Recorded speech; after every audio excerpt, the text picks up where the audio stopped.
Buenas noches, profe. Haciendo el TP de digitales. Me parece muy bien.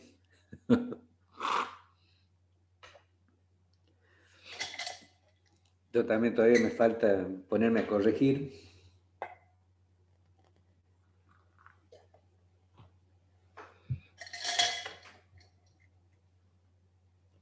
¿Cómo la van llevando con las otras materias?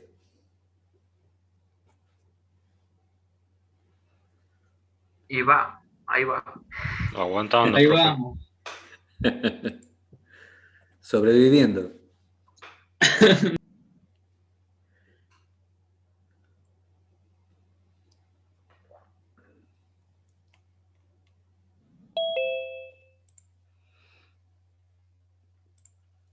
¿Y cómo van llevando Digitales 2?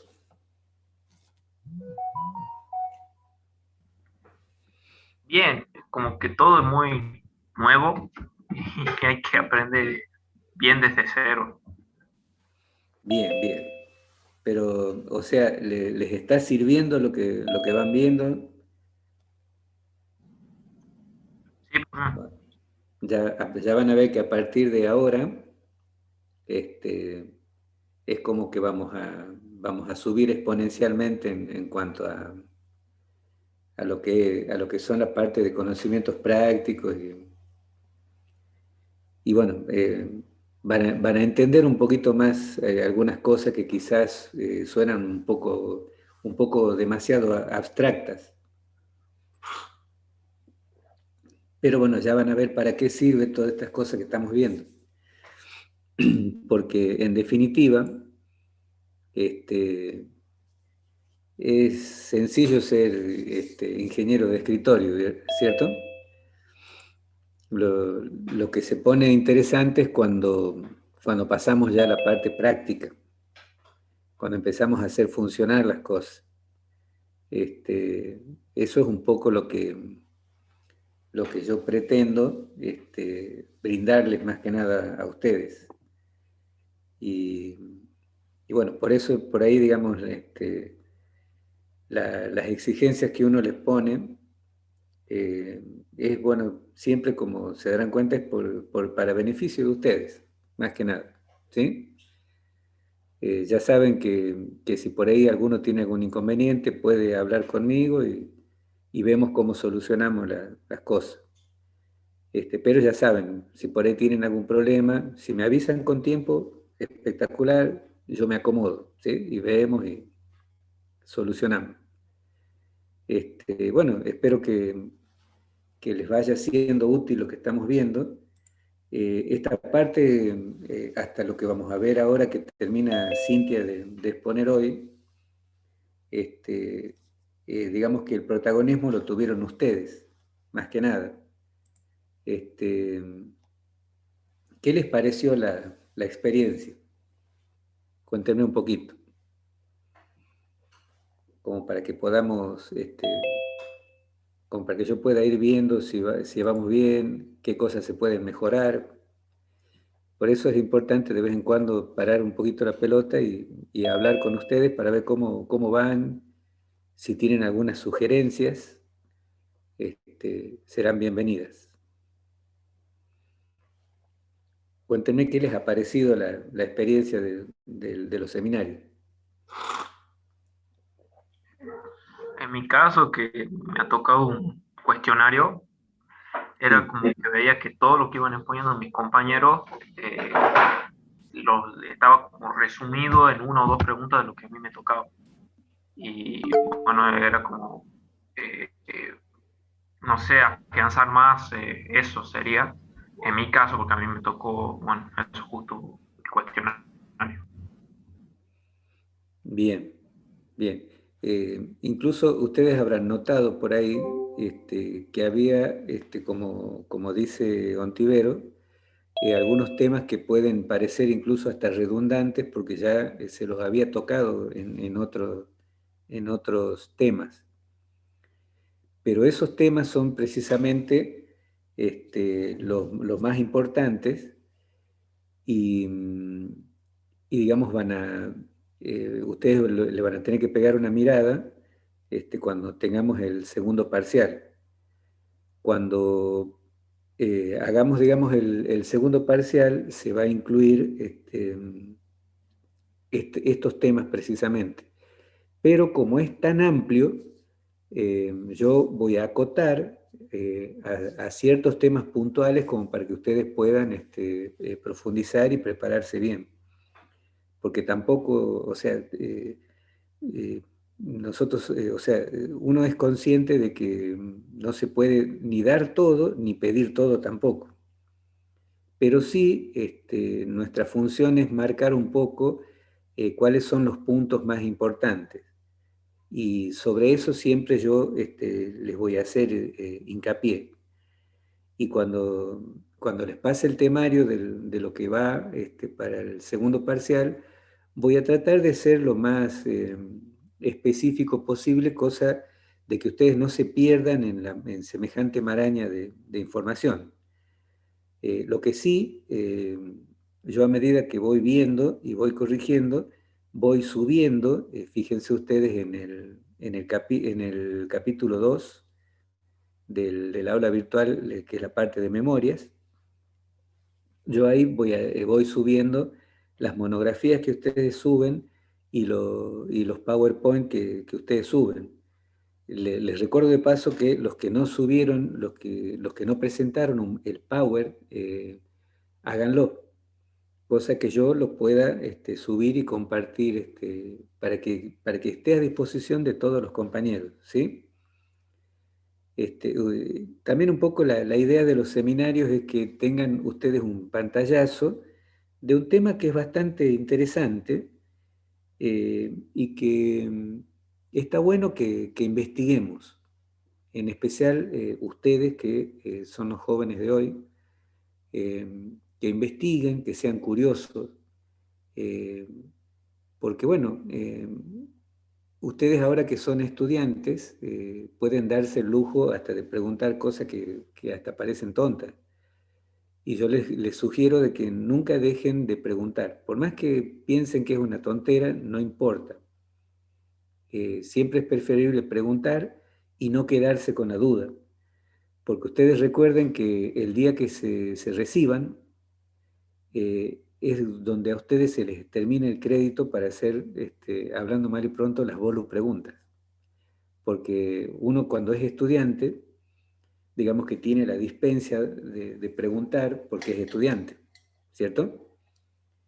Pero cuando ya somos ingenieros, es como que se nos achica un poco ese margen.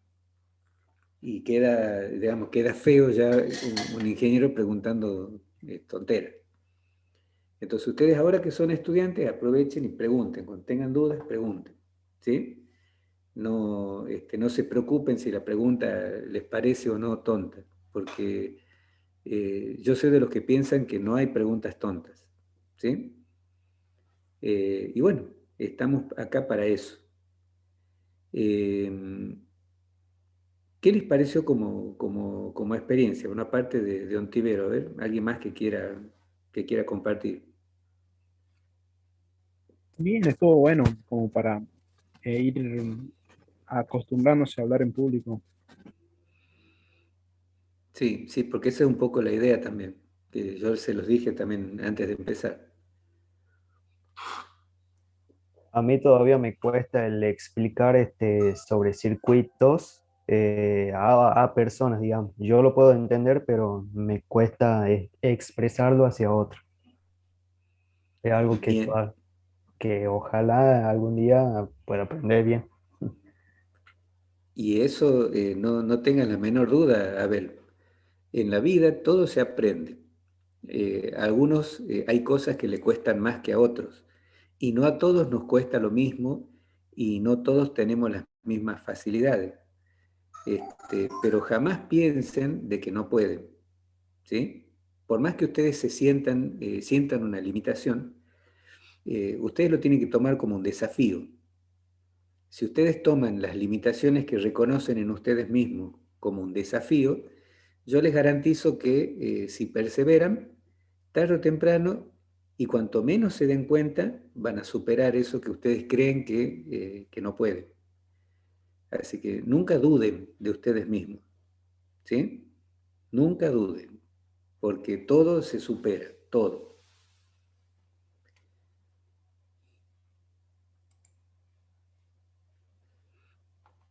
Bien, con respecto a las presentaciones en general, estoy bastante conforme.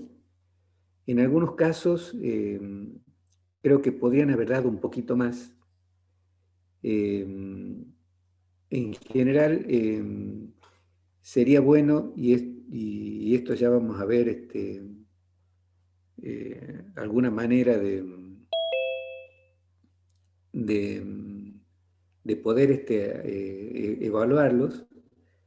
Pero, o sea, más que evaluarlos, yo quiero que ustedes entiendan que cuando uno habla de evaluación, no se refiere tanto a la nota, sino que yo personalmente lo que busco es saber en dónde ustedes están parados, si les ha llegado el mensaje, si han aprendido lo que tienen que aprender. No sé si me explico. Digamos, la evaluación al docente le sirve para saber si más o menos va bien encaminado y si sus alumnos lo están siguiendo o no. ¿Se entiende?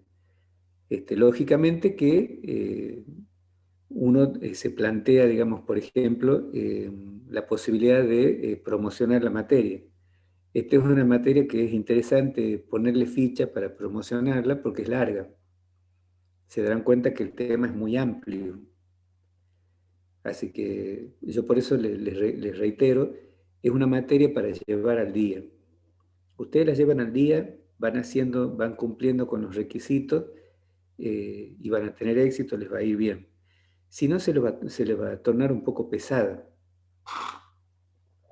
Y aparte, digamos, cuando ustedes hagan el proyecto integrador, se van a dar cuenta de que les puede llegar a servir como base para el proyecto final. O sea que es una materia linda para cursarla y para ponerle ficha, ¿sí? No es de las que conviene dejar para más adelante. Y bueno, esa es una sugerencia que yo les hago. Por supuesto que ustedes verán qué importancia le dan. Sí, yo para la presentación tenía pensado mostrar un video en Sí, el grupo. Teníamos la idea, digamos, pero no lo llegamos a concretar porque teníamos mala conexión, digamos, no le íbamos a poder mostrar. Igual claro. hasta que nos organizamos bien y decidimos cómo presentar, turnarnos, digamos, ya estábamos cortos de tiempo para hacerlo, la exposición, digamos. Bien, Y quizás más adelante se lo pueda hacer, digamos, un poco más elaborado. Yo sentí que podría haber sido mejor, digamos. muy bien. Ya saben, si por ahí ustedes tienen la iniciativa si nos dan los tiempos como para hacer otro seminario, y ustedes por ahí tienen la iniciativa de compartir un video, pero tienen el problema del ancho de banda, tranquilamente se comunican conmigo, me pasan el link del video y lo comparto yo al video desde mi computadora. Yo por suerte no tengo el problema de ancho de banda, tengo fibra óptica en la casa, así que bueno, si ustedes quieren, yo puedo ayudarlos en la presentación. Pues ya saben, o sea que no sea el tema de la conectividad una limitación, ¿sí? Porque de última la podemos superar, ¿sí? Bien, profe. Perfecto. Muy bien, no sé si se encuentra Cintia presente.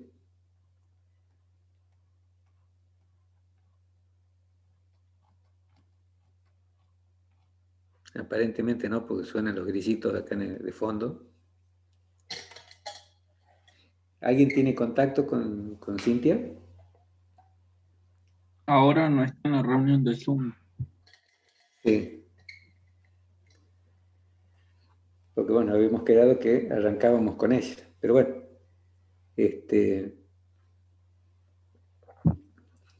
está bien. Capaz que ha tenido algún inconveniente. Bueno, yo creo que estamos más o menos en promedio los que solemos estar. Así que bueno, no sé qué prefieren hacer ustedes. ¿Tienen algunas dudas que plantear? Podemos aprovechar ahora y después ya comenzamos con la introducción de los dispositivos PISOC. ¿Sí?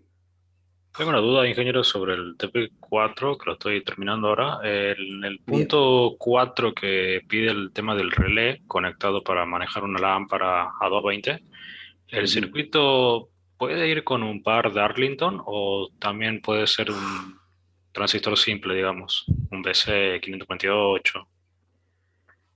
Y Ya por la corriente, digamos, que son sí, 150 sí. miliamperes, creo, entonces... Claro, o sea, si vos ves que tenés porque digamos, el tema cuando yo voy a usar un relé, el relé de por sí actúa también como una especie de amplificador. ¿Por qué? Porque los requerimientos eléctricos ya no son los de la carga, sino los de la bobina del relé. Si el relé tiene un requerimiento de 150 miliamperes, entonces quizás no hace falta un par de Arlington. Con un transistor, digamos, que tranquilamente pueda manejar esa corriente, basta y sobra. Porque, digamos, el problema es ese, precisamente, el de la corriente. Y otro tema que tienen que tener en cuenta, chicos, cuando usen cargas inductivas como los relés, es la aislación de los ruidos, de los armónicos que generan las bobinas. ¿Sí? Y eso se logra con optoacopladores. Entonces, la sugerencia que yo les hago para un circuito real, cuando ustedes, digamos, quieran manejar cargas digamos, manejadas por relés con un dispositivo de control, yo les sugiero que utilicen optoacopladores, ¿sí? Porque la ventaja que tiene el optoacoplador es que me aísla eléctricamente la salida de la entrada. Entonces, el circuito que va a excitar la bobina del relé o de algún motorcito, digamos, que podamos estar usando, o alguna carga inductiva que son ruidosas, no pasa hacia hacia la zona de la parte de control. No sé si me explico. ¿El autoacoplador iría entre el colector y el relé, entonces? Claro, la función del optoacoplador es aislar galvánicamente, aislar el circuito de control del circuito de potencia. ¿Sí? Profe, Sí, yo al otro acoplador lo usaba entre la base del transistor porque no vienen modelos que soporten mucha cantidad de corriente para mover bobinas o motores. tal cual, tal cual. Y a eso precisamente iba. Entonces, como la función del optoacoplador es aislar eléctricamente el circuito de control del circuito de potencia, suele ir en la base del transistor que va a manejar la carga. Es decir, vos tenés el transistor y en el colector del transistor le pones la bobina del relé, ¿verdad? O sea que vos estás manejando la corriente de la bobina de relé mediante un transistor. Ese transistor generalmente no es un optoacoplador, porque como dice Gabriel, la función de un optoacoplador no es tanto la de actuar como amplificador, sino más bien como una etapa de aislación. Por lo tanto, no suelen manejar mucha corriente ni suelen tener mucha ganancia. Por lo tanto, se los usa como llave simplemente. Entonces el optoacoplador iría a la base del transistor que maneja la carga de potencia. ¿Se entiende? Sí, y otra duda era si es necesario poner el diodo de protección en paralelo al transistor o... Sí, sí, sí. Eso es cuando se apaga la bobina, que no, con el efecto Exactamente. Exactamente, por la ley de Lenz. Sí. Siempre que ustedes tengan, o sea, lo que nosotros hemos visto para los motores, vale también para cualquier carga inductiva. Llámese relé, llámese contactor, cualquier carga inductiva, ustedes tienen que ponerle un diodo de protección para que pueda derivar la corriente inversa y evitar que la corriente vaya de emisor a colector, que es el sentido antinatural de circulación en un transistor. ¿Sí? Eso sí, sí o sí tiene que ir esa protección. Porque ¿qué es lo que pasa en esos casos? Cuando yo no pongo esa protección, quizás no se queme de una, pero ese circuito está destinado a que se queme ese transistor tarde o temprano. ¿Se entiende? Sí. Bien. No sé si quieren preguntar algo más. Aprovechemos.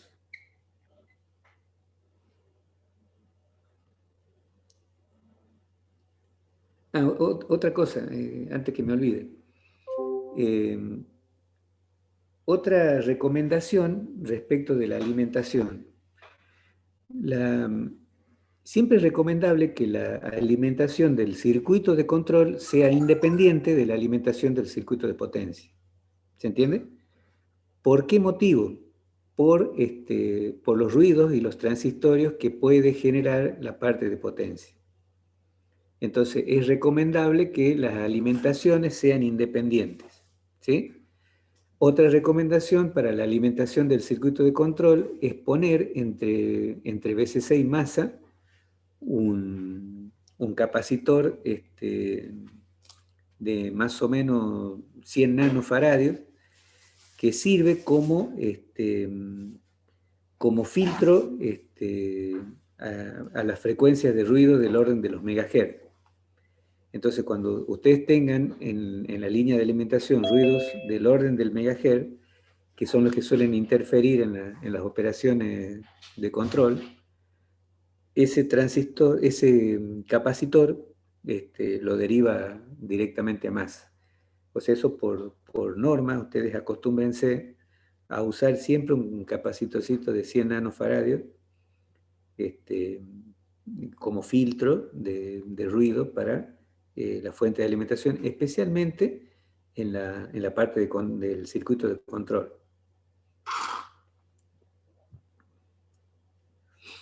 ¿100 nanos ya son los tipo lenteja o siguen siendo Exactamente, los bien. lentejas.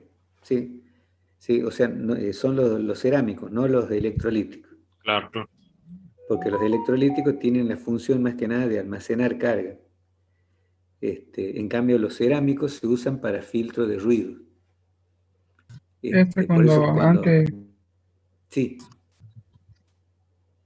Disculpe, se me abrió el micrófono sin querer. No, está bien, está bien.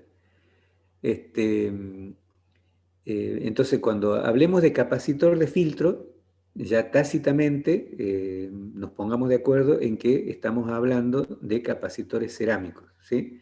No de los electrolíticos. Los capacitores con polaridad se usan para almacenar carga, más que nada. Que ya vamos a ver cuando veamos, por ejemplo, conversores analógicos digitales. Ahí vamos a ver un claro uso de capacitores que almacenan carga. Bueno, no sé, ¿tienen alguna otra duda? ¿Algo más que quieran preguntar? ¿Cómo podríamos diseñar el circuito para eliminar los rebotes? Más o menos. Para eliminar rebote, o sea, por ejemplo, si usamos el dispositivo PISOC, el dispositivo PISOC tiene unos modulitos que se llaman de bouncers, que lo vamos a ver más adelante, que se encargan de eliminar rebotes. Si no utilizamos un dispositivo que tenga, como en el caso de los dispositivos PISOC, una circuitería ya incorporada, dedicada a eliminar rebotes, lo que se usa es, podemos usar, por ejemplo, un inversor Schmitt-Trigger. ¿Sí? El disparador Smith actúa por flanco. Entonces, si yo tengo una señal en 0 y esa señal conmuta a 1, ¿sí? Ustedes vieron que tiene una pequeña rampa porque no es instantáneo el cambio. Tarda unos microsegundos en pasar de 0 a 1, ¿verdad? Y luego se establece en 1 la señal. Lo que hace el dispositivo Schmitt-Trigger es actuar por flanco. Si la entrada está en 0 y conmuta a 1, cuando está cambiando y pasando de cierto valor mínimo, el Schmitt-Trigger detecta un flanco creciente y fuerza la salida, o mejor dicho, el valor de esa entrada lo fuerza directamente al valor hacia el cual se dirige. Entonces ya establece la entrada, por ejemplo, si está pasando de 0 a 1 y detecta flanco creciente, ya la pone a 1 y evita, o sea, se come todo el movimiento oscilatorio del rebote mecánico de la tecla. Siempre y cuando, lógicamente, ese rebote mecánico no pase hacia abajo de ciertos valores críticos, como para que la entrada del Schmitt-Trigger lo tome como un flanco descendiente. ¿Se entiende? Es decir, básicamente, para eliminar rebotes, si yo quiero armar un circuito, uso un inversor Schmitt-Trigger, como por ejemplo el CD40106, o buscan el TTL equivalente. Disculpe, ¿Sí? profesor, con respecto a ese trabajo práctico, ¿no nos podría extender hasta este fin de semana para poder entregarlo? Sí, cómo no. Háganme acordar cuando termine la clase, ¿sí? Pónganme en el grupo nomás, no hace falta para eso que me manden privado, y yo me fijo y le cambio la fecha, ¿sí? No hay problema, no hay problema. Ah, bien, bien. Muchas gracias. No, por favor. Entonces ya saben, o sea, hay dos técnicas para eliminar rebotes. Una es usando un circuito Schmitt-Trigger y otra es introduciendo un retardo de 2 décimas de segundo, ¿sí? En el momento de la lectura. Pero el retardo ese de 2 décimas de segundo lo que hace es obviar el rebote mecánico. ¿Se entiende? Lo saltea porque ese rebote mecánico no puede tardar más de 2 décimas de segundo. Porque 2 décimas de segundo es el tiempo que tarda el ser humano en pulsar 2 veces seguida la misma tecla. Pero esa técnica no es muy efectiva, porque es más bien aleatoria, porque depende muchas veces del momento en el que yo presione la tecla. En cambio, más efectivo en lugar de introducir un retardo de 2 décimas de segundo, cuando hago una lectura de una tecla, más efectivo es usar un Schmitt-Trigger. Y como les decía, en el caso del dispositivo PISOC, tiene un modulito que se llama debouncer, que tiene por función eliminar los ruidos por rebote mecánico en los interruptores. O sea Profe, que no sería un problema eso. Sí, yo lo había armado, una vez tuve también problemas con el tema de los rebotes. Tenía sí. que armar un cartel de tenis y estaba tratándolo de hacer con el 555 para hacer el tiempo de retardo para activar el contador. Sí, Y sí me andaba bien. Lo usé, digamos, con los interruptores de palanca, con los pulsadores con retención. Probé con diferentes y sí andaba bastante bien. sí. Pero lo más económico que tengo también, porque los otros Claro, integrados claro, son un poquito más caros. claro. No, está bien. Por ejemplo, el tema del rebote mecánico eh, toma relevancia cuando yo necesito tener velocidad, o sea, yo necesito por ahí, tengo aplicaciones en donde yo puedo apretar más de una tecla en cortos intervalos de tiempo.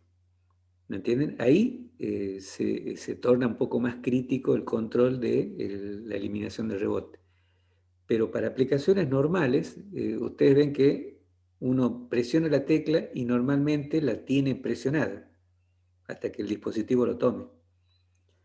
Pero bueno, Con respecto al costo, aunque ustedes no lo quieran creer, el chip, el dispositivo PISOC, es más barato que un 555.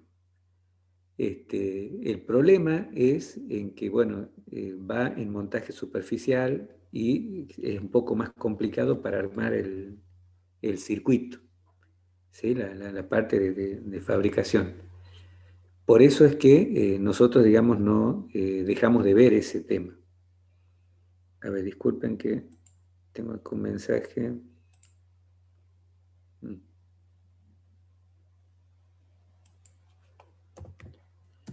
Sí, bueno, acá me mandó un mensaje Cintia. Bueno.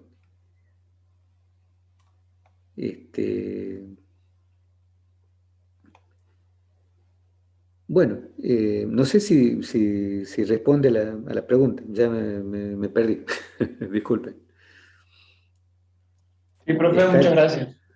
Bien. Entonces ya saben, el tema de rebote, hay un dispositivo que se llama debouncer, que se puede utilizar en PISOC. No, pasa que en el TP nos pide que dibujemos un circuito para eliminar el rebote. Creo que no vale el módulo entonces. Claro. En ese caso, lo que vos, o sea, el circuito para eliminar rebote es directamente un inversor o un buffer que tenga la tecnología de Schmitt-Trigger. O un ¿Sí? flip-flop RS también puede ser que no. También o sea, con dos puede compuertas ser. en onda. También puede ser. Pero recuerden que las compuertas tienen que ser con tecnología Schmitt-Trigger.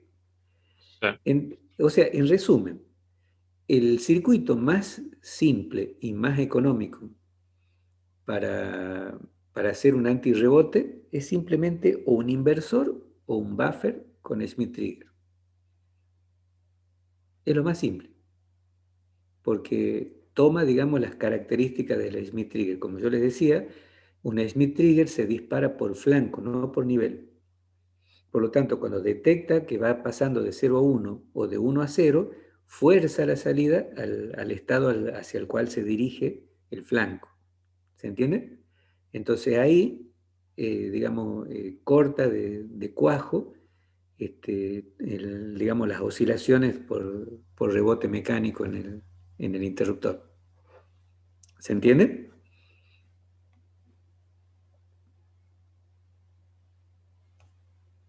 ¿Se entiende, chicos? Sí, profe.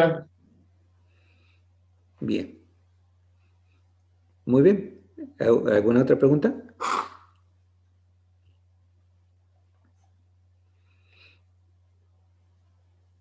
De mi parte no, profe. Bueno. Profe, Sí. ¿el piso que se usa, se llega a usar en la industria casi o no? Se usa en la industria, totalmente. Sí. Precisamente es uno de los motivos por el cual lo vemos. En la cátedra uno trata de usar dispositivos que son de uso comercial, porque son los que en definitiva vos el día de mañana podés llegar a usar. De hecho, nosotros podemos diseñar las placas con un software adecuado y mandarlas, por ejemplo, a hacer en China. En especial por el tema de la cantidad de capas que por ahí son necesarias cuando el circuito es un poquito más complejo, pero es económicamente viable.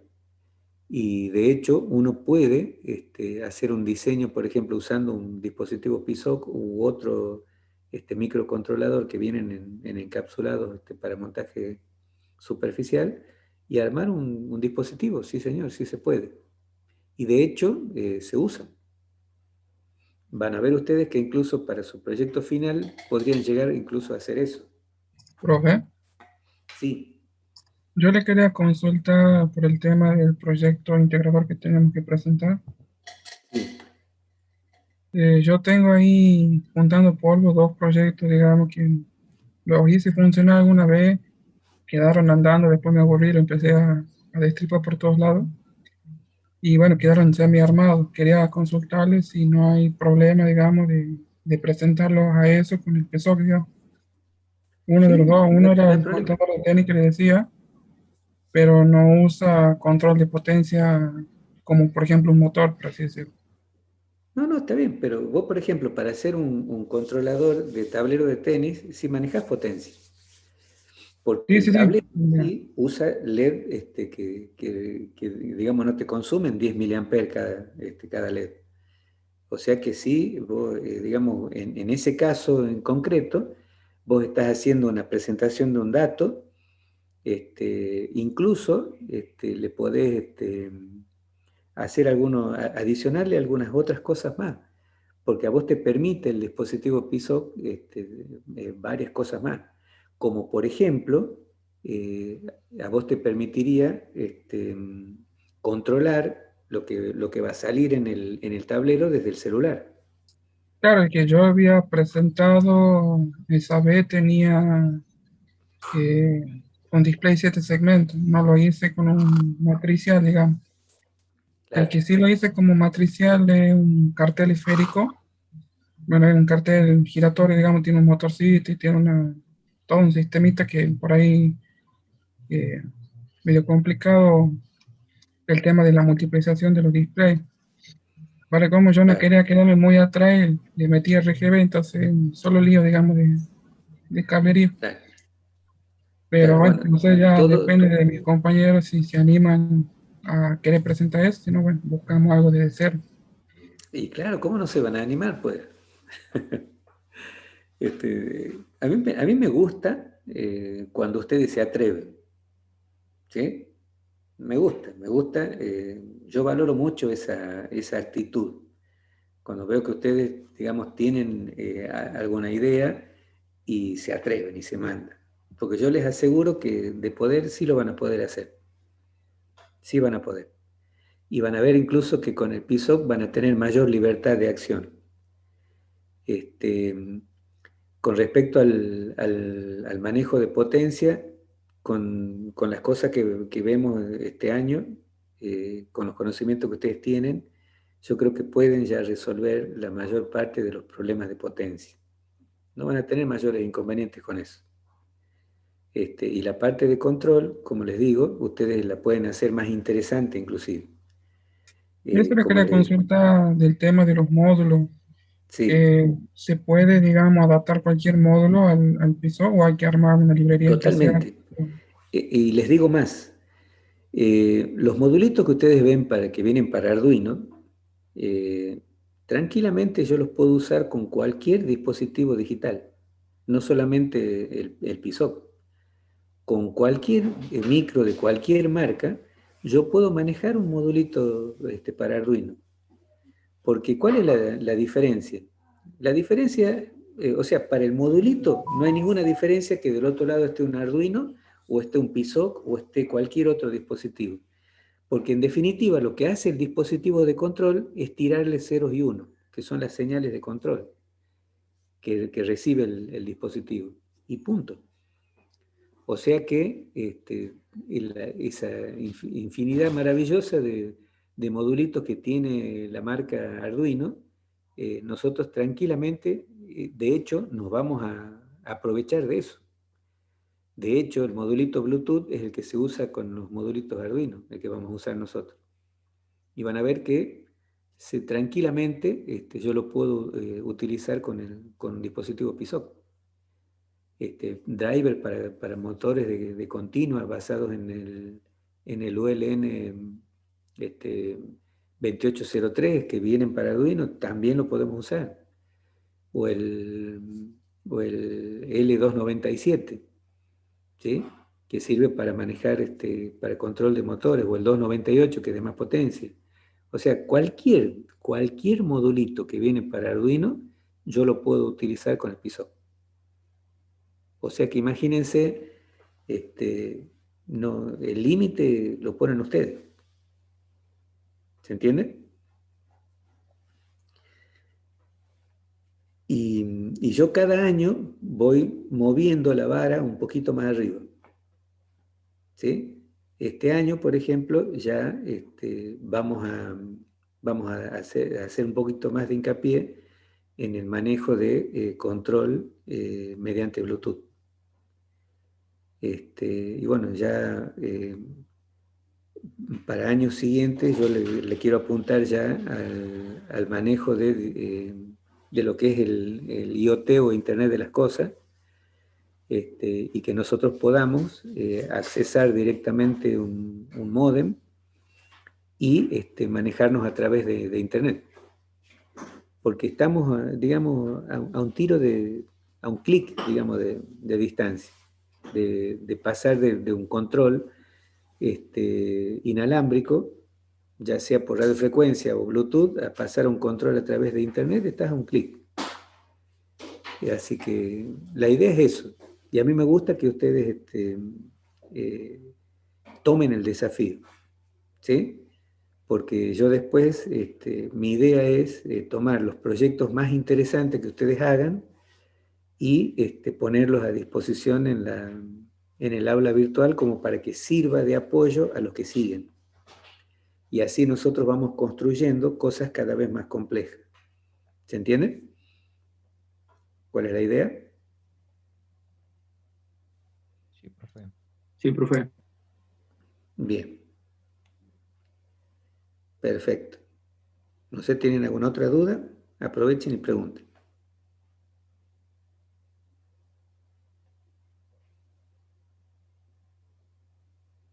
¿Estamos?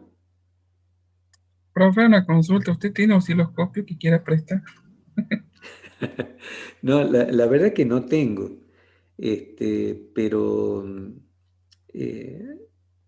lo que pasa es que, o sea, yo, por ejemplo, como estoy en la técnica 2 a la mañana, si fuera, digamos, momentos normales, yo te diría que te llegues por la técnica 2 a la mañana si necesitas usar el osciloscopio y yo te presto uno, ahí tenemos en la escuela.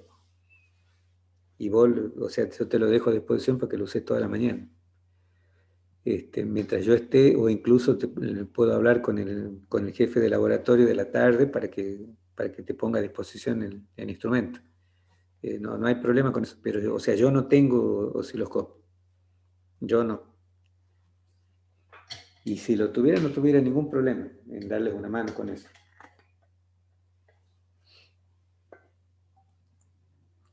Pero bueno, lamentablemente no podemos hacer eso. ¿Y Va, sabe algo? en realidad sí. O sea, yo estoy yendo a la técnica 2 los martes a la mañana. Mi horario es de 7:30 a 11 y cuarto, 11:30 de la mañana. Si vos te llegás o sea, cualquier cosa, si necesitas usar el osciloscopio, avísame y nos ponemos de acuerdo un martes que yo vaya. Bueno, podés ir y usarlo. Yo lo desempaco porque tenemos las cosas empacadas porque no estamos usando, digamos, hace 2 años desde el año pasado que no usamos el instrumental. Y bueno, prepararé uno y vemos. Bueno, sí, seguramente le voy a estar consultando porque estaba tratando de armar con un comparador. Quería hacer unas luces audiorítmicas y no sabía bien por qué no me entregaba bien la salida como para hacer varias las luces. Bueno, quería filtrar lo que son los agudos, los medios y los graves para que hagan diferentes efectos dependiendo de cada frecuencia, digamos. Pero Claro, nunca claro. lo pude medir, digamos, si era bien la entrada y la salida. No tenía cómo medirlo con el osciloscopio. Así Bien, que bien. a partir más adelante le pregunte Sí, para ver como te eso. digo, yo, o sea, vos avísame con tiempo para que yo, digamos, acondicione uno, y de ahí nos ponemos de acuerdo. Va a tener que ser un martes a la mañana. Va a tener que yo esté. Al menos la primera vez. Y cosa que también te conozcan, si coincide justo cuando van otros compañeros, que hay uno que va también a la tarde, bueno, si él te conoce personalmente, entonces ya es más sencillo de de que vos tengas la libertad de poder ir a la tarde también. Si por ahí Que no se lo necesitas. roben, digamos. No, no. Aparte yo sé que si Leiva se chorea el osciloscopio, no se recibe más, viste, en su vida, viste, pero bueno. No, profe. Pensaba que no seguía dando clase ingeniero en la técnica. ¿Ah? ¿Cómo? Pensaba que no seguía dando clase en la técnica. No, no, sí, estoy a la mañana estoy en la técnica. Sigo en el laboratorio, sí. Y a la tarde, digamos, enseño en otras escuelas, en otras técnicas. Bueno, no sé si tienen alguna otra duda.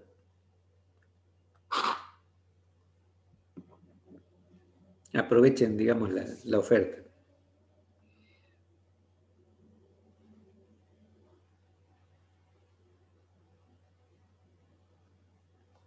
No, profe. No hay... Ajá, Juan. Sí, Juan. No sé si vas a decir algo. No, no es nada. Bien, bien. Bueno, entonces aprovechamos el tiempo que nos queda para dar la introducción de dispositivos PISOC, ¿sí? ¿Les parece? Bien. Bueno, vamos entonces a compartir la pantalla.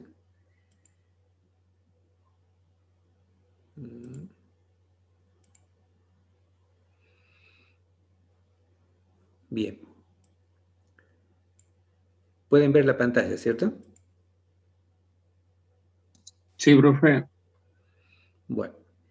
¿Ven acá arriba donde estoy señalando? Sí. Sí, profe. Bueno, ese es el nombre del archivo que es, digamos, una guía para que ustedes comiencen a usar el prototipo que vamos a usar, que es el PISOC, como dice acá, el PISOC 5LP. ¿Sí? Es la plaquita que nosotros tomamos como referencia.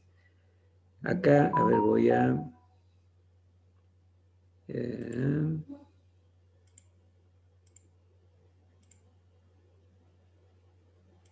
esto quería ver. Fíjense, si nos vamos al principio, este archivo que yo les estoy mostrando, ustedes lo tienen que tener abierto toda vez que trabajen con el PISOC Creator, porque la información sobre el hard de la placa está aquí. ¿Sí? Si ustedes ven este archivo, que también está en el campus, y si no está me avisan, yo se los paso de vuelta, es sobre la placa, tiene toda la información que necesito saber sobre la placa de desarrollo PISOC 5 LP. Que tenemos, fíjense ustedes, tenemos desde qué es lo que tiene la placa. Hay una introducción, bueno, acá no es necesario que se pongan a ver todo esto, pero si quieren ustedes profundizar un poco más, pueden pegar una mirada para ver lo que tiene. Esta es la placa, ya la conocen, ¿sí? Ya saben que tiene dos partes, o sea, es una oblea que puede partirse a esta altura, y desde esta ranura hacia la izquierda, esta parte es la que va conectada a la computadora. Yo puedo usar, o sea, la puedo conectar directamente al puerto USB o la puedo conectar, que es más recomendable, a través de un cable adaptador, ¿sí? Como este que les voy a mostrar acá. Fíjense, tiene una ficha, una hembra en una punta, el USB hembra, y tiene el USB macho en la otra punta. En otras palabras, lo que hace es tomar este conector, que es el que yo tengo, por ejemplo, en la entrada de la computadora, ¿sí? Y a través de un cable me permite tener la flexibilidad de ponerle a la placa donde yo quiera. porque la desventaja de conectarla directamente a la computadora es que queda rígidamente conectada a la computadora. Yo sin querer puedo hacer presión y la puedo quebrar. ¿Se entiende? Entonces es más práctico usar un cable de este tipo, ¿sí? Que tiene un USB macho y un USB hembra en el otro extremo. Entonces yo les recomiendo que consigan un cablecito de esto. Entonces ya directamente conectan la placa PSOC al conector hembra del cable, ¿sí? Pero en definitiva, la parte de la placa que se conecta a la computadora es esta, porque de este lado, del lado derecho, vemos que también hay otro conector para cable USB. Nada más que acá es una ficha para micro USB. Este conector USB lo maneja el target, ¿sí? Es decir, si yo me quiero conectar con la computadora para programar el target, lo tengo que hacer a través de este conector, no de este. Este conector lo maneja este micro, ¿sí? Fíjense que la placa tiene, ya vamos a agrandar un poquito más para que se vean los detalles.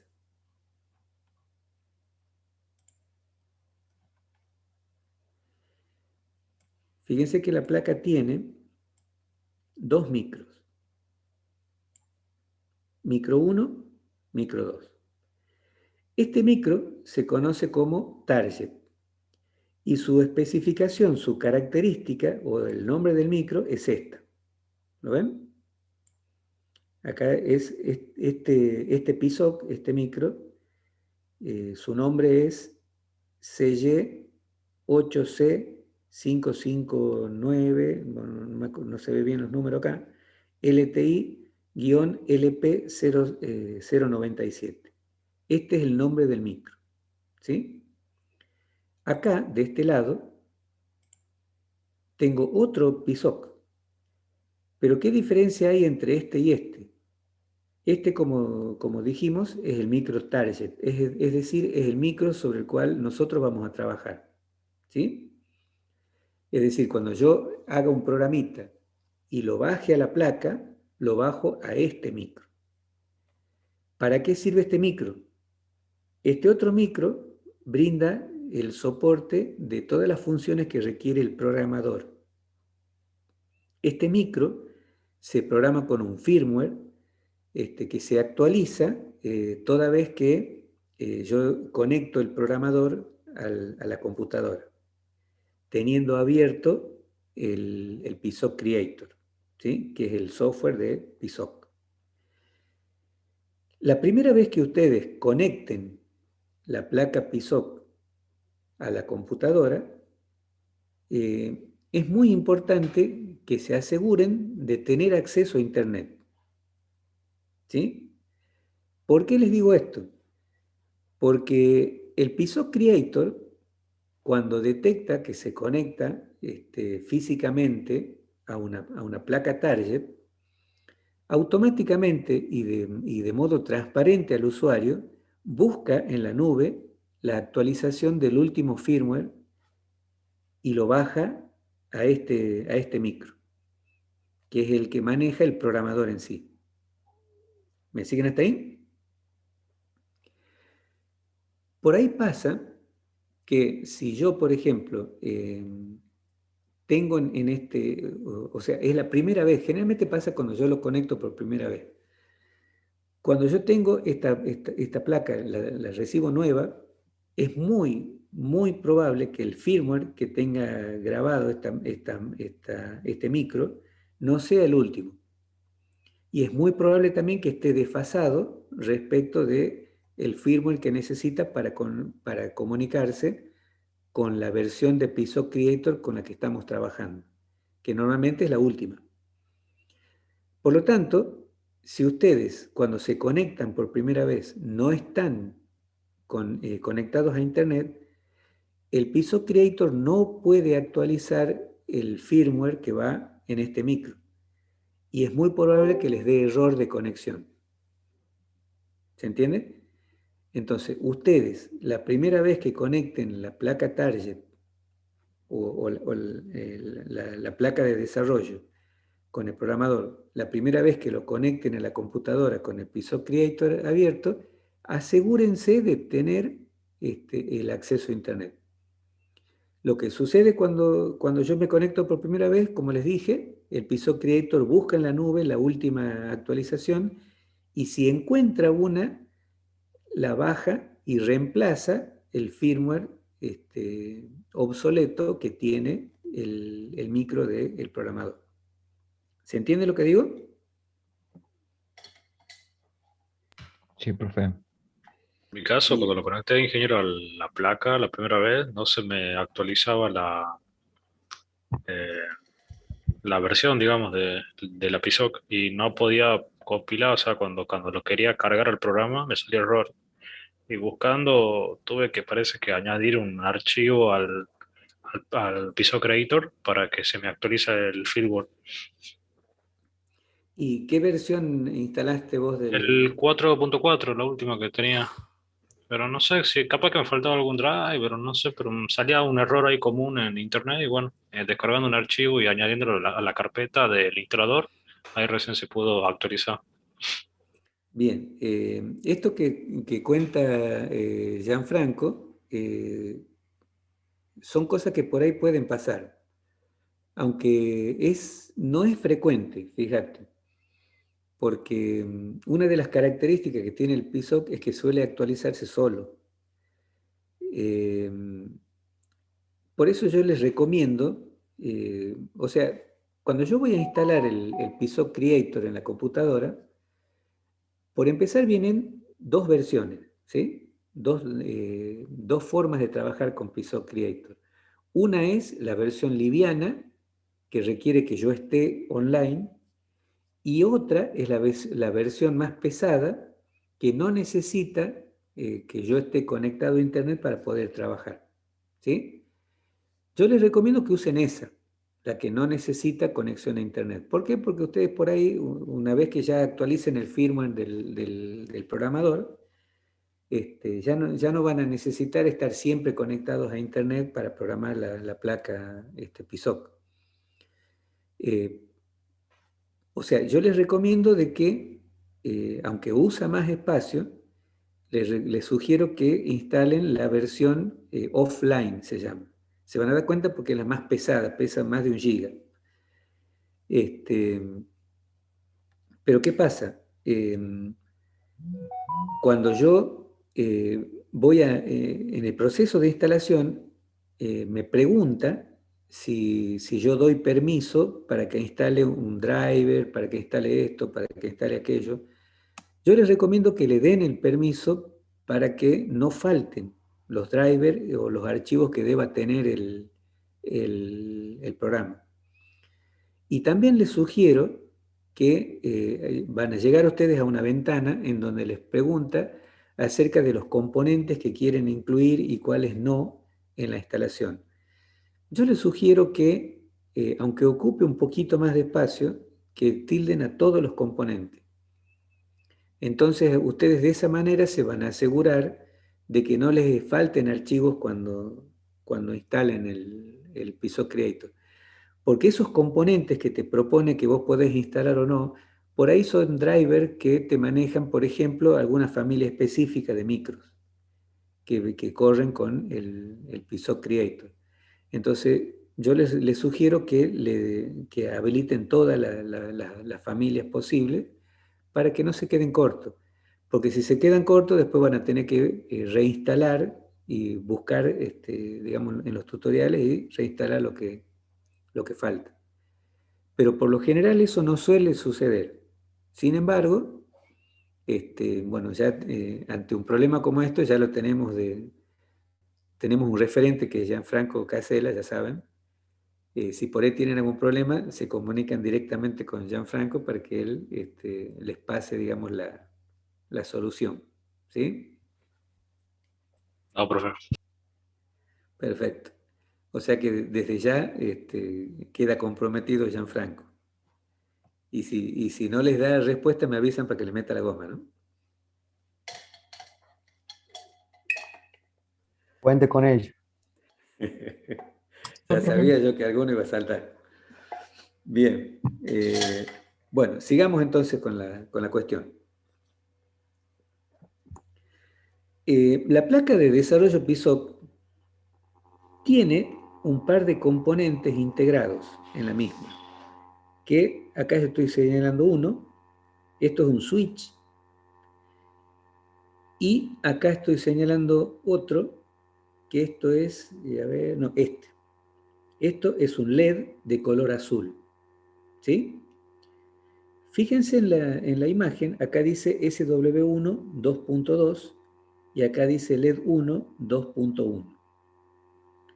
Esto se refiere al pin físico de este integrado al cual está conectado este dispositivo. Es decir, si yo quiero usar el pulsador integrado de la placa, yo sé, y lo vamos a ver un poquito más abajo, que físicamente está conectado al pin 2 del puerto 2, el pulsador. Y el LED está conectado al pin 1 del puerto 2 del micro. Ya vamos a ver incluso qué significa eso. ¿Puede Sigamos repetir más lo que dijo, abajo. profe? Bueno, lo que les decía es lo siguiente, porque esto vamos a usar al principio, como para que ustedes hagan sus primeras prácticas con la placa. Esto es un pulsador, ¿sí? ¿Lo ven? Esto que se ve acá es un pulsador que viene integrado en la placa. Y esto que ven acá es un LED color azul, que también viene integrado en la placa. Este pulsador y este LED se los puede manejar directamente desde este micro. ¿Está?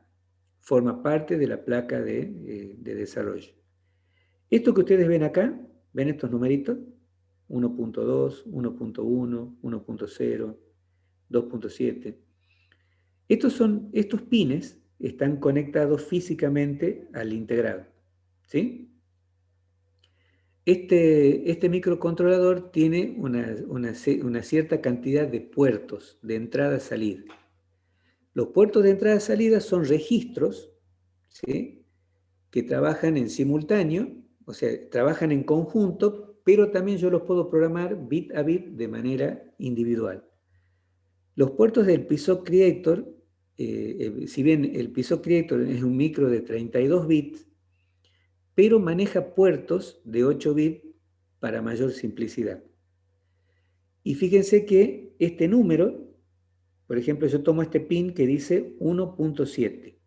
El primer número significa el número de puerto y el segundo número significa el número de bits de ese puerto.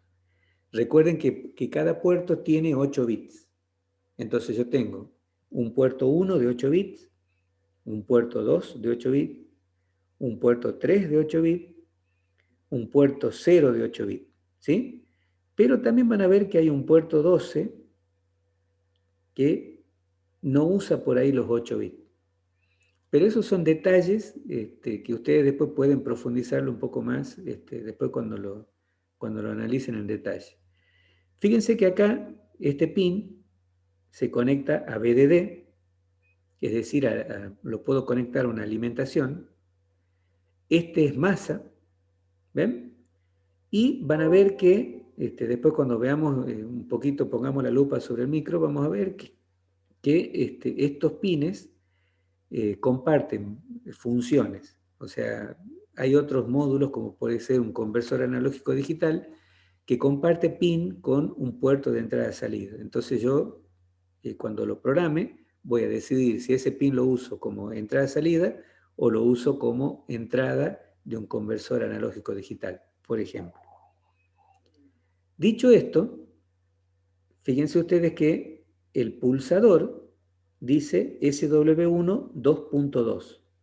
Eso significa que este pulsador está conectado físicamente al puerto, al pin 2 o al bit 2 del puerto 2. Y el LED está conectado físicamente al bit 1 del puerto 2. Ya vamos a volver con esto más adelante, no se preocupen. Pero les voy adelantando como para que vayan viendo de que en esta placa yo puedo, al menos para comenzar a usarla, yo tengo disponible un LED y un pulsador que no necesito conectarlo externamente, sino directamente desde la placa probar. ¿Sí? Programar y probar. Vamos a ver un poquito más abajo. Esperen que acá tengo un lío de ventanas. Vamos a alejarnos. Bueno, fíjense que en el capítulo 2 yo tengo, digamos, cómo instalar el software. Ustedes acá tienen, digamos, la descripción de cómo instalarlo al software. Aunque en realidad no tiene mayores secretos, ¿sí? Salvo lo que yo les dije. Bueno, ahí ustedes pueden guiarse con esto para instalarlo al software. Acá tenemos un detalle de la operación del kit, qué es lo que tiene, ¿sí? Tampoco es necesario que ahora se pongan a ver esto. Ahí está, ve cómo se conecta directamente al puerto USB de la computadora. Y acá ya les muestra algunas ventanas del PSOC Creator. Lo que interesa de acá, de este archivo, más que nada es esta parte, la parte de hardware. ¿Sí? En la parte de hardware, yo tengo el pinout de la placa. ¿Ven? Fíjense, ahí me está diciendo P17 significa puerto 1, bit 7, es decir, este pin está conectado físicamente a un pin de estos del micro. Y las funciones que tienen, ¿ven? Por ejemplo, fíjense acá, el pin 2, el bit 2 del puerto 2, este pin, que está conectado al switch 1, a también yo lo puedo conectar, usarlo, digamos, conectando este pin. Perdón. Este otro, que es el pin 2, el bit 2 del puerto 2, que está conectado al LED, yo también puedo usarlo, en lugar de usar el LED, puedo usarlo a través de este pin. Pero acá me dice claramente que este pin físico que se ve acá, tiene dos funciones, ¿ven? Yo lo puedo usar como el bit 2 del puerto 2, o lo puedo usar como directamente un switch conectado a ese pin. Este otro lo puedo usar como el bit 1 del puerto 2, o lo puedo usar directamente como un LED, que es una salida. ¿Sí? Más abajo, bueno, acá tenemos el diagrama de los micros, ¿sí? Está tanto el micro del programador como el micro de la placa target. Y acá interesa ver esto. Bueno, acá fíjense que les muestra cómo se puede separar. Y la placa target en sí viene a ser esta. Esta otra placa es el programador. Bueno, acá un detalle del pinout. Y quiero llegar a esta parte. Esta captura, esta foto, es específicamente del pulsador, ¿ven? Que yo les mostraba recién en la placa. Acá tengo el esquema eléctrico de cómo está conectado ese pulsador. Fíjense, este pulsador es un pulsador que está, por un extremo está conectado a masa, ¿ven? Y por el otro extremo va al pin 2 del puerto 2, del micro. ¿Se entiende eso? ¿Sí? ¿No? Sí, profe. Bien. Activo alto sería. Claro, en este caso, fíjense, esta sería una entrada activa baja. Porque cuando yo presiono el pulsador, estoy llevando el potencial del pin 2 de la entrada. Yo lo tendré que programar como entrada. De esta entrada al micro se conecta directamente a 0 lógico. O a más. ¿Es masa, ingeniero, esa o es...? Sí, sí, esto es más. Bien. Este triangulito es más. Es decir, el pulsador está conectado a masa, por lo tanto es activo bajo. Naturalmente es activo bajo. Significa que cuando yo presiono el pulsador, estoy Ese metiendo un triangulito se 0. parece, profe. Puede ser que ese Sí. triangulito también en algunas otras cosas lo veamos como una entrada activa alta, por eso se podemos confundir. C para arriba creo que es BCC, ¿que no? Claro, para arriba. Para Bien. arriba es BCC, para abajo es masa. Así es. Bien, gracias, Por lo profe. tanto, digamos, no, en realidad no da lugar a confusión. Ustedes recuerden, cuando vean el triangulito hacia abajo, es masa. Y si no ven este símbolo, lo van a ver como 3 liñitas horizontales, ¿sí? Que forman también un triangulito hacia abajo. Pero esto es masa, ¿sí? En otras palabras, el pulsador es activo bajo. Significa que cuando yo presiono el pulsador de la placa, estoy metiendo un 0 por la entrada digital al micro. ¿Se entiende eso? ¿Sí? Sí, profe. Bien. Después la placa tiene otro pulsador que forma parte del programador, que es el pulsador de reset, que también es activo bajo. Pero rara vez lo vamos a usar. Después, fíjense, acá yo tengo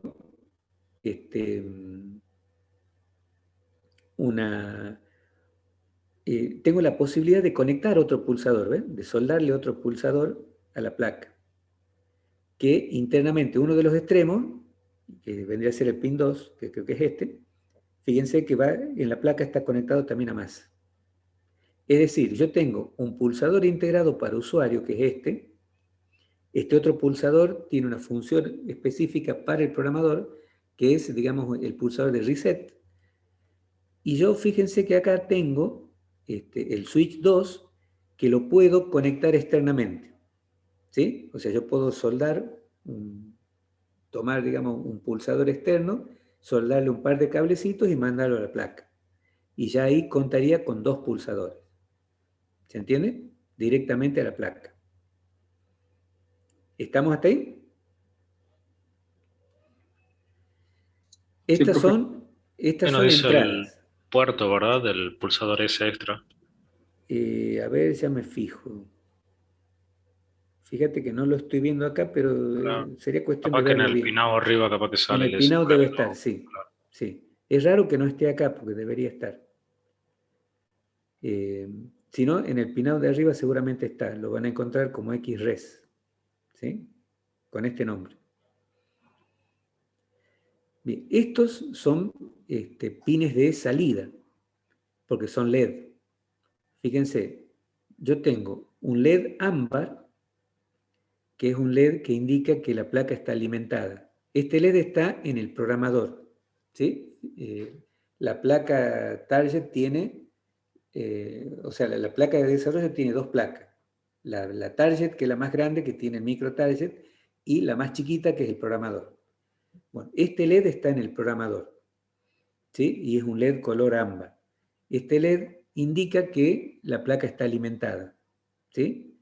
Es decir, cuando yo lo conecte la placa PSOC a la computadora, ese LED se tiene que encender, el LED ámbar. Indica que está llegando alimentación al programador. ¿Está? Después tengo un LED verde, que es un LED que parpadea cuando se comunica el PSOC Creator con la placa del programador. Entonces, cuando se está programando o hay una transferencia de datos entre la placa target y la computadora, ese LED verde parpadea. Eso es lo que indica el LED verde. Y después tengo el LED azul, que yo les he mostrado recién, que es el LED para usuario, que está conectado al bit 2, al bit 1, perdón, del puerto 2. Y este es el circuito que está en la placa. Fíjense, la pregunta sería, ¿este LED es activo alto o activo bajo? Miren el circuito. ¿Activo bajo? ¿Qué opina el resto? ¿Cuál circuito, profe? En realidad todos tienen la misma tipología, ¿ven? ¿Ven cómo está el circuito? El micro está acá. Activo alto. Activo alto, si no, no enciende el LED. Exactamente. Fíjense, significa que este LED, como este, son los 3 activos altos. Es decir, si yo lo quiero encender, ¿qué tengo que hacer? Enviar un estado Poner alto. un 1. Poner un 1. Poner un 1 en ese pin. ¿Se entiende? Y cuando yo lea la entrada del pulsador del switch 1, que es el pulsador de usuario, ¿qué es lo que voy a leer cuando esté presionando el switch? ¿Un 0 o un 1? Un 0. Un 0. Entonces, moraleja, el switch de usuario, SW1, es activo bajo. ¿Sí? Presiono y meto un 0. En cambio, la salida de usuario al LED azul, que es la que vamos a manejar nosotros, porque esta otra la maneja el dispositivo, este que vamos a manejar nosotros, si yo lo quiero encender, tengo que sacar un 1 al pin 1 del puerto 2. ¿Está? Porque es activo alto. Fíjense, eso es lo que me indica el esquema eléctrico del circuito. Este es el circuito que se encuentra integrado en la placa. ¿Está? ¿Se entiende hasta ahí? Sí. Perfecto. Bien, entonces, básicamente esa es la información que ustedes van a consultar siempre. Salvo que ustedes lo usen mucho y muy frecuentemente, por ahí uno se olvida de cuál era el pin, a qué pin de qué puerto estaba conectado el switch 1, a qué pin de qué puerto estaba conectado el LED azul. Ya saben, si tienen alguna duda y si es activo alto o activo bajo, ya saben a dónde tienen que consultar, ¿sí? Bien. O sea que al principio este archivo es de suma utilidad y es altamente recomendable usarlo.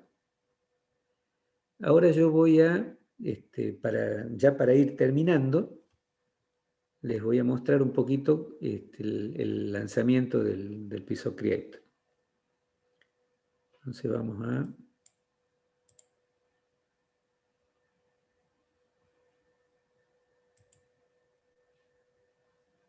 Les voy a compartir la pantalla.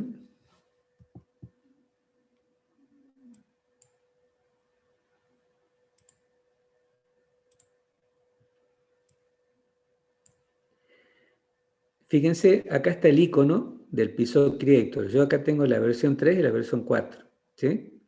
Esta, bueno, no la he borrado de vago nomás, porque ya en realidad ya no es necesario.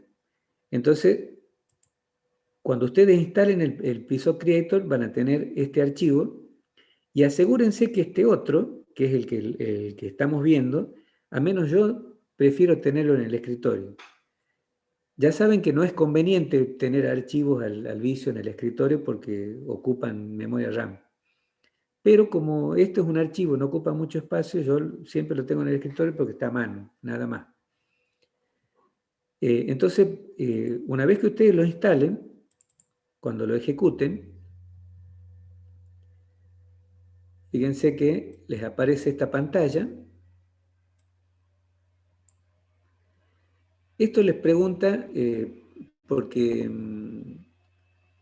yo acá le pongo que sí, porque esto está integrado con un entorno de desarrollo libre como el Keil, es otro IDE, pero a ustedes no le... O sea, en realidad para los fines de lo que nosotros estamos viendo ahora no interesa. Bueno, acá, fíjense, yo ya tengo un programita armado,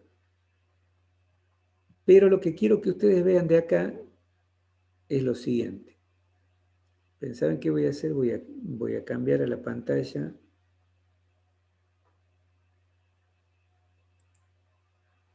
Voy a cambiar directamente a la del PISO Creator para que no los distraiga todas las otras cosas que me salen a mí. Bien. Acá lo importante es cómo yo inicio un proyecto, ¿sí? Acá el PISO, cuando ustedes lo abran, les va a mostrar el último proyecto en el que ustedes han estado trabajando, ¿sí? Pero acá lo importante es cómo inicio yo un proyecto. Me voy acá a File, voy a New, perdón, antes que nada yo lo que voy a hacer es cerrar este otro. Fíjense que hago clic sobre el proyecto, acá, derecho, y me voy a Unload Project, descargar proyecto. Entonces ahí se cerró y la primera vez que ustedes ingresen, lo más probable es que vean esto. Esta es la página de inicio, ¿sí? Acá ustedes tienen este archivo, por ejemplo, que me muestra cómo crear un nuevo proyecto. Acá, abrir un proyecto existente. Acá encuentre un código de ejemplo, porque el PSOC Creator tiene muchos ejemplos de proyectitos ya hechos, como para que ustedes aprendan a usar determinados módulos. Acá aparecen los últimos que yo he usado, ¿eh?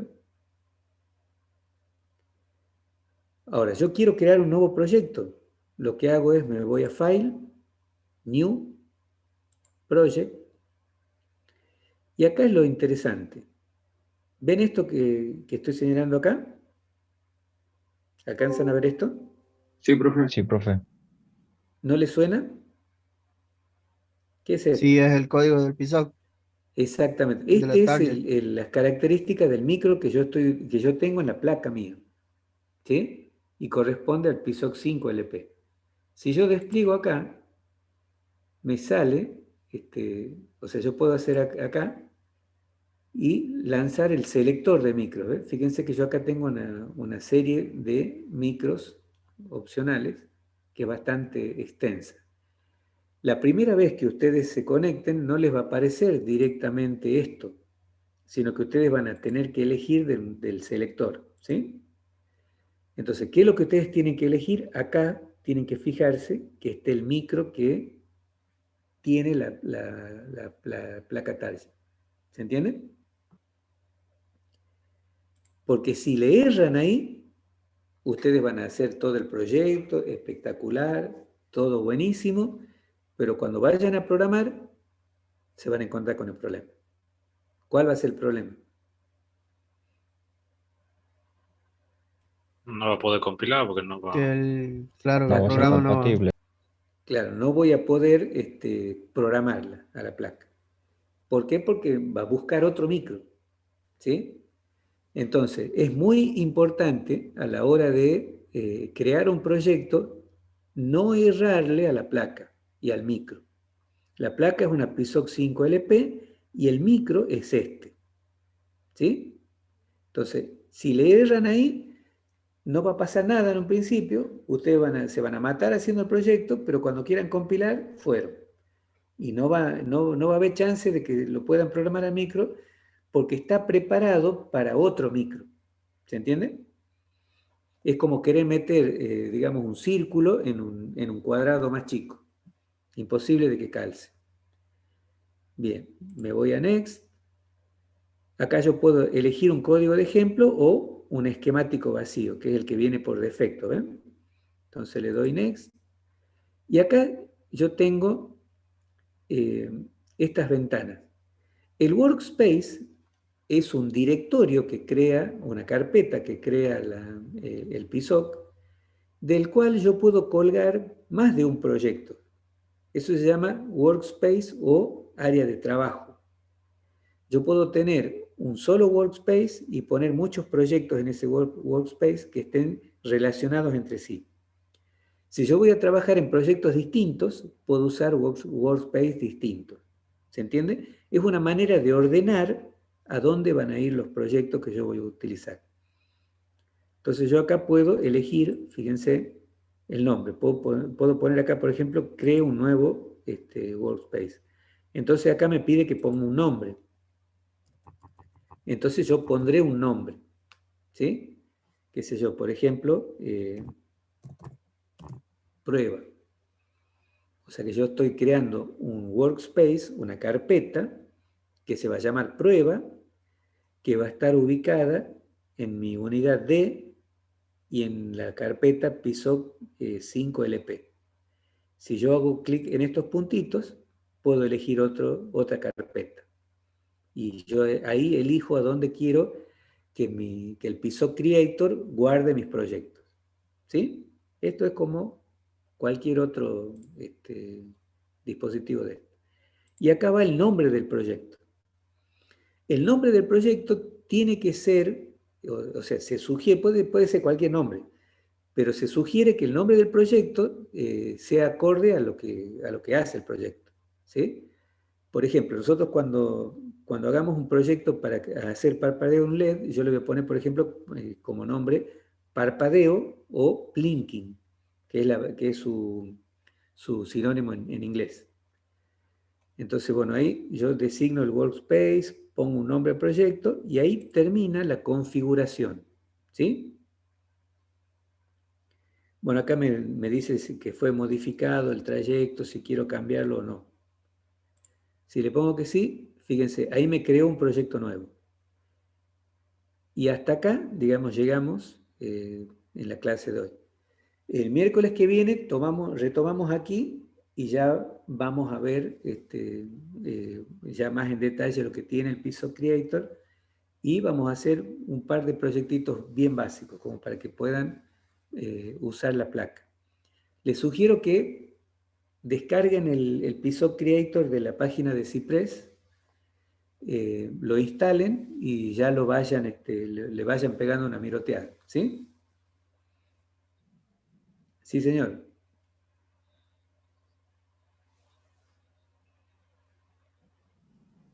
Sí.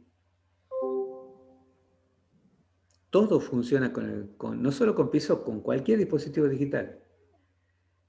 La diferencia es que hay algunos sensores, por ejemplo, que tienen una cierta codificación. Entonces yo le tengo que armar un pequeño driver para usar algún sensor específico. Pero si el sensor es, por ejemplo, un detector de movimiento, que es básicamente una llave, que se cierra o se abre cuando detecta movimiento, lo uso tranquilamente como una entrada, como una llave de entrada. ¿Se entiende? O sea, cualquier sensor yo lo puedo usar con PSOC y con cualquier otro dispositivo. Les repito, no porque diga que es para Arduino, solo lo puedo usar Arduino. Esa es la ventaja que tenemos. Perfecto. Bueno, muy bien, chicos. Los libero y nos estamos viendo, si Dios quiere, la próxima semana. ¿Sí? Ya saben, vayan preparándose con el tema este. Bien, profe. Hasta luego. Chao, profe, Muy hasta bien. luego. Nos vemos, chicos. Nos vemos, profe. Buen fin de. Buenas noches, Igualmente, hasta buen luego. fin de.